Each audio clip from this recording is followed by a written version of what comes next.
Hello दोस्तों, स्वागत है आपका आज के एक और नए वीडियो में छत्तीसगढ़ महिला परीक्षा की सामान्य ज्ञान संबंधित प्रश्न में। तो बिना देरी करते हुए शुरू करते हैं पहले क्वेश्चन से। छत्तीसगढ़ का प्रथम शहीद किसे माना जाता है? तो वीर नारायण सिंह जी को। सी ऑप्शन आपका सही होगा। वीर नारायण सिंह जी को छत्तीसगढ़ का प्रथम शहीद माना जाता है। आगे देखिए, साक्षरता की दृष्टि से देश में छत्तीसगढ़ का स्थान है। तो साक्षरता की दृष्टि से देश में छत्तीसगढ़ का स्थान है, ऑप्शन दिया है 21, 22, 23, 27।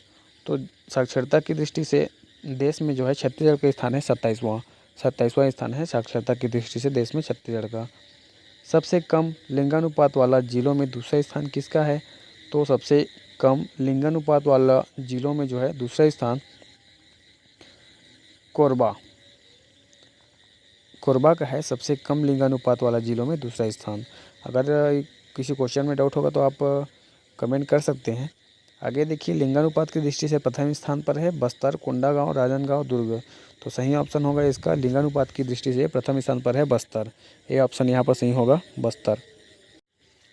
आगे देखिए अगला क्वेश्चन, न्यूनतम जनसंख्या घनत्व वाला जिला है। तो न्यूनतम जनसंख्या घनत्व वाला जिला कौन सा है? जशपुर, बीजापुर, कोरबा, दंतेवाड़ा। तो राइट आंसर आप कमेंट कीजिए इसका, न्यूनतम जनसंख्या घनत्व वाला जिला कौन सा है? कमेंट कीजिए दोस्तों कि जशपुर है कि बीजापुर है कि कोरबा है कि दंतेवाड़ा। तो कमेंट करके बताइए। इधर देखिए आगे, अधिकतम जनसंख्या घनत्व वाला जिला है जांजगीर चांपा, रायपुर, रायगढ़, दुर्ग। तो सही आंसर होगा इसका, अधिकतम जनसंख्या घनत्व वाला जिला है जांजगीर चांपा। ए ऑप्शन आपका सही होगा, अधिकतम जनसंख्या घनत्व वाला जिला है जांजगीर चांपा।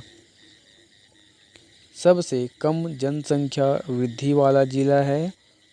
तो सबसे कम जनसंख्या वृद्धि वाला जिला है, ऑप्शन दिया है बीजापुर, कोरिया, महासमुंद, जशपुर। तो बीजापुर राइट आंसर है यहाँ पर। बीजापुर जो है सबसे कम जनसंख्या वृद्धि वाला जिला है बीजापुर।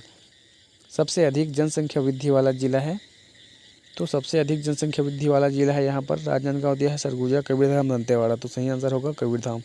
सबसे अधिक जनसंख्या वृद्धि वाला जिला है आपका कबीरधाम। छत्तीसगढ़ राज्य में कृषि पर निर्भर जनसंख्या प्रतिशत कितनी है? तो छत्तीसगढ़ राज्य में कृषि पर निर्भर जनसंख्या प्रतिशत है 65%, 85%, 75%, 95%। तो छत्तीसगढ़ राज्य में कृषि पर निर्भर जनसंख्या प्रतिशत है 85%। सही आंसर होगा। छत्तीसगढ़ में कृषि जोतों की संख्या है। तो छत्तीसगढ़ में कृषि जोतों की संख्या है, राइट आंसर होगा यहाँ पर। ऑप्शन दिया है 29.10 लाख, 29.66 लाख, 22.45 लाख, 30.18 लाख। तो बी ऑप्शन यहाँ पर सही होगा, 29.66 लाख। छत्तीसगढ़ की कर्क रेखा गुजरती है, ऑप्शन दिया है ऊपर से, नीचे से, मध्य से, बाहर से। तो राइट आंसर होगा यहाँ पर, छत्तीसगढ़ की जो कर्क रेखा है वो कहाँ से गुजरती है? तो ऊपर से गुजरती है। छत्तीसगढ़ की कर्क रेखा ऊपर से गुजरती है। दंडकारण्य प्रदेश की औसत ऊंचाई कितनी है? तो दंडकारण्य प्रदेश की औसत ऊंचाई, ऑप्शन दिया है 500 मीटर, 800 मीटर, 900 मीटर, 700 मीटर। तो सी ऑप्शन यहाँ पर सही होगा, दंडकारण्य प्रदेश की औसत ऊंचाई जो है 900 मीटर है। पर्यटक स्थल मैनपाट किस प्राकृतिक स्थिति पर स्थित है? ऑप्शन है दंडकारण्य के पठार, छत्तीसगढ़ के मैदान, सतपुड़ा की श्रेणी, इनमें से कोई नहीं। तो सही आंसर होगा सतपुड़ा की श्रेणी पर है। छत्तीसगढ़ की सर्वाधिक सीमा इस प्रदेश के साथ लगी हुई है। तो मध्य प्रदेश है, उड़ीसा है, आंध्र प्रदेश है। तो सही आंसर होगा, छत्तीसगढ़ की सर्वाधिक सीमा जो है वो उड़ीसा के साथ लगी हुई है। छत्तीसगढ़ राज्य की सर्वाधिक सीमा उड़ीसा राज्य के साथ लगी हुई है। मिनी माता का जन्म कहाँ हुआ था? तो मिनी माता का जन्म जो है वो, ऑप्शन है मध्य प्रदेश, कर्नाटक, त्रिपुरा, असम। तो मिनी माता का जन्म असम में हुआ था। डी ऑप्शन यहाँ पर राइट होगा, यहाँ पर सही होगा डी ऑप्शन, मिनी माता का जन्म असम में हुआ था। कबीरपंथियों का धर्मनगर कहा जाता है। तो कबीरपंथियों का धर्मनगर, ऑप्शन है गरियाबंद, दामाखेड़ा, अमरपुर, बगीचा। तो बी ऑप्शन सही होगा, कबीरपंथियों का धर्मनगर दामाखेड़ा को कहा जाता है। वैष्णव संप्रदाय के प्रवर्तक वल्लभाचार्य की जन्म स्थल है राजिम, चंपारण्य, आरंग, रतनपुर। तो वैष्णव संप्रदाय के प्रवर्तक जो है वल्लभाचार्य की जन्म स्थली है चंपारण्य। बी ऑप्शन यहाँ पर सही होगा, चंपारण्य वैष्णव संप्रदाय के प्रवर्तक वल्लभाचार्य की जन्मस्थल है। छत्तीसगढ़ राज्य के सर्वाधिक लोकप्रिय श्रमिक नेता हैं संजय पराते, शंकर गुहा नियोगी, जनकलाल ठाकुर, अंजोर सिंह। तो छत्तीसगढ़ के राज्य के सर्वाधिक लोकप्रिय श्रमिक नेता जो है वो जनकलाल ठाकुर जी हैं। 1.25 करोड़ की लागत से छत्तीसगढ़ के किस स्थान पर राइफल शूटिंग रेंज बनाई जा रही है? रायगढ़, बिलासपुर, बस्तर, रायपुर। तो रायगढ़ में जो है इसका सही आंसर होगा। 1.25 करोड़ की लागत से राइफल शूटिंग रेंज बनाई जा रही है रायगढ़ में। छत्तीसगढ़ को किस नाम से देश में सामान्य तौर पर जाना जाता है? धान का कटोरा, चंदूरक्षी, दरियाई घोड़ा, इनमें से कोई नहीं। तो धान का कटोरा के नाम से जाना जाता है छत्तीसगढ़ को सामान्यतः देश में। छत्तीसगढ़ का सबसे बड़ा चिड़ियाघर कौन सा है? मैत्री बाग, नंदनवन, कानन वन, सैल गार्डन। तो यहाँ पर राइट आंसर होगा छत्तीसगढ़ का सबसे बड़ा चिड़ियाघर है नंदनवन। बी ऑप्शन सही होगा। छत्तीसगढ़ का सबसे बड़ा चिड़ियाघर है नंदनवन। एशिया का प्रथम जीवमंडल राष्ट्रीय उद्यान कहाँ स्थित है? सरगुजा में, बस्तर में, रायगढ़ में, रायपुर में। तो एशिया का प्रथम जीवमंडल राष्ट्रीय उद्यान जो है वो एशिया का प्रथम जीवमंडल राष्ट्रीय उद्यान बस्तर में स्थित है। बी ऑप्शन सही होगा, बस्तर में स्थित है एशिया का प्रथम जीवमंडल। क्षेत्रफल की दृष्टि से छत्तीसगढ़ राज्य का सबसे बड़ा राष्ट्रीय उद्यान कौन सा है? तो क्षेत्रफल की दृष्टि से छत्तीसगढ़ राज्य का सबसे बड़ा राष्ट्रीय उद्यान है गुरु घासीदास राष्ट्रीय उद्यान। क्षेत्रफल की दृष्टि से छत्तीसगढ़ राज्य का सबसे बड़ा राष्ट्रीय उद्यान है गुरु घासीदास राष्ट्रीय उद्यान। क्षेत्रफल की दृष्टि से सबसे छोटा वन्यजीव अभयारण्य कौन सा है? तो क्षेत्रफल की दृष्टि से सबसे छोटा वन्यजीव अभयारण्य बादलखोल अभयारण्य है।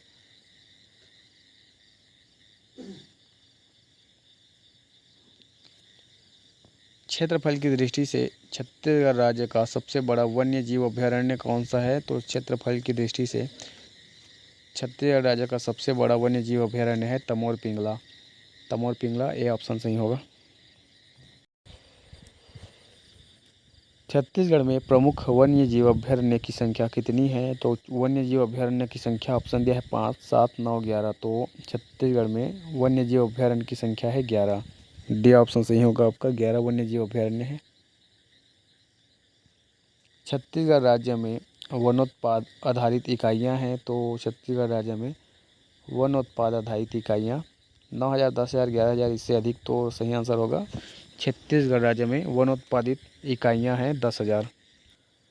अचानकमार वन्य प्राणी अभयारण्य को किस सन में अभयारण्य घोषित किया गया? तो अचानकमार वन्य प्राणी अभयारण्य को 1975 में अभयारण्य घोषित किया गया। 1975 में बी ऑप्शन यहाँ पर सही होगा। छत्तीसगढ़ राज्य में वन क्षेत्र कितने प्रतिशत है? तो छत्तीसगढ़ राज्य में वन क्षेत्र जो है कितने प्रतिशत में है, ऐसा क्वेश्चन है। तो राइट आंसर है इसका 44%। छत्तीसगढ़ राज्य का 44% क्षेत्र जो है वन क्षेत्र है। छत्तीसगढ़ में गाभर मिट्टी कहाँ पाई जाती है? ऑप्शन है रायपुर, कबीरधाम, बस्तर, बिलासपुर। तो छत्तीसगढ़ में गाभर मिट्टी जो है वो बस्तर में पाई जाती है। सी ऑप्शन यहाँ पर सही होगा। छत्तीसगढ़ में गाभर मिट्टी बस्तर में पाई जाती है। छत्तीसगढ़ में सर्वाधिक मिट्टी कौन सी पाई जाती है? ऑप्शन है लाल और पीली मिट्टी, काली मिट्टी, मटासी मिट्टी, कन्हार मिट्टी। तो छत्तीसगढ़ में सर्वाधिक मिट्टी जो है वो लाल और पीली मिट्टी पाई जाती है। ए ऑप्शन यहाँ पर सही होगा, लाल और पीली मिट्टी। लाल दोमट मिट्टी किस जिले से प्राप्त होती है? तो लाल दोमट मिट्टी जो है वो ऑप्शन दिया है कबीरधाम, कोरिया, बस्तर, धमतरी। तो लाल दोमट मिट्टी बस्तर जिले से प्राप्त होती है। यहाँ पर सी ऑप्शन सही होगा। छत्तीसगढ़ की औसत जलवायु क्या है? तो ऑप्शन दिया है आर्द्र, उष्ण आर्द्र, अत्यधिक आर्द्र। तो सही आंसर होगा उष्ण आर्द्र। छत्तीसगढ़ की औसत जो जलवायु है वो है उष्ण आर्द्र। छत्तीसगढ़ राज्य में खोला गया मौसम कार्यालय देश के कौन सी नंबर का मौसम कार्यालय है?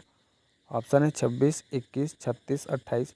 तो छत्तीसगढ़ राज्य में खोला गया मौसम कार्यालय देश के 36 नंबर का मौसम कार्यालय है। 36वां नंबर का मौसम कार्यालय है। छत्तीसगढ़ राज्य का सबसे ठंडा स्थान माना जाता है।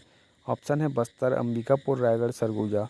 तो छत्तीसगढ़ राज्य का जो है सबसे ठंडा स्थान अंबिकापुर को माना जाता है। बी ऑप्शन इसका सही होगा। छत्तीसगढ़ राज्य का सबसे ठंडा स्थान अंबिकापुर को माना जाता है। छत्तीसगढ़ में सबसे गर्म स्थान माना जाता है। ऑप्शन दिया है रायपुर, चांपा, दुर्ग, सरगुजा। तो आप सबको पता होगा कि छत्तीसगढ़ का सबसे गर्म स्थान चांपा को माना जाता है। यहाँ पर जो चांपा ऑप्शन दिया है वो सही होगा। छत्तीसगढ़ में सबसे गर्म स्थान चांपा को माना जाता है। छत्तीसगढ़ राज्य में प्रतिवर्ष औसतन वर्षा होती है। तो छत्तीसगढ़ राज्य में प्रतिवर्ष जो है वो 69 इंच औसतन वर्षा होती है छत्तीसगढ़ में प्रतिवर्ष। अगला क्वेश्चन देखिए, कांगेर नदी, मनुगा नदी व बहार नदी मिलकर बस्तर का कौन सा प्राकृतिक जलप्रपात बनाती है, जिसे प्राचीन काल में उंगा प्रपात के नाम से जाना जाता था। तो ऑप्शन दिया है तीरथगढ़ जलप्रपात, चर्रेमर्रे जलप्रपात, चित्रकूट जलप्रपात, सातधारा जलप्रपात। तो सही आंसर क्या होगा आप कमेंट में बताइए, कमेंट कीजिए दोस्तों। अभनेर नदी, मुस्का नदी और पिपरिया नदी के त्रिवेणी संगम पर कौन सा नगर बसा है। तो सही आंसर होगा, ऑप्शन दिया है दंतेवाड़ा, खैरागढ़, बागीचा, तखतपुर। तो बी ऑप्शन यहाँ पर सही होगा, खैरागढ़ नगर बसा है अभनेर नदी, मुस्का नदी और पिपरिया नदी के किनारे पर। अगला देखिए, रेणुका नदी छत्तीसगढ़ के किस जिले में स्थित है। ऑप्शन है कोरबा, कांकेर, बस्तर, सरगुजा। तो रेणुका नदी जो है वो सरगुजा जिले में स्थित है। छत्तीसगढ़ के सरगुजा जिले में स्थित है रेणुका नदी।